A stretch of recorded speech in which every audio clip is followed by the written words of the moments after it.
Hi everyone, welcome to Power BI Playbook. So today I'm going to show you a small error that usually you get when you load the Excel files, which the Excel file when you load it, the Power BI detect it as column 1 and column 2.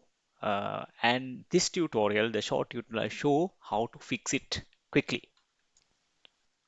So this is the problem that I wanted to point out. So let's say when you load the Excel, custom ID and custom name should be the columns, but instead of that, column 1 and column 2, some imaginary columns will come in Power BI. But customer, as you see, it didn't pick it up properly the column headers, but in the sales, it has picked up. So in this tutorial, I will show you how to fix this one and get custom ID and custom name as the column topics or the column header.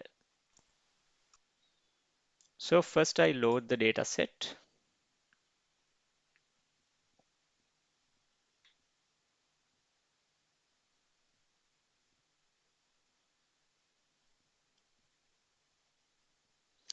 And go to the table. This is how it looks like. Go to home, go to transform data.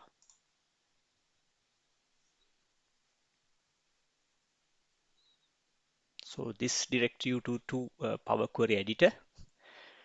And then very simple, select the table and select use first row as headers and select this one.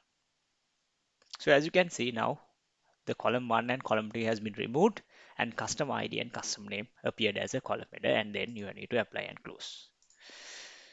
So that's it. That's a quick fix. And thank you very much for watching, and keep in touch for more Power BI videos.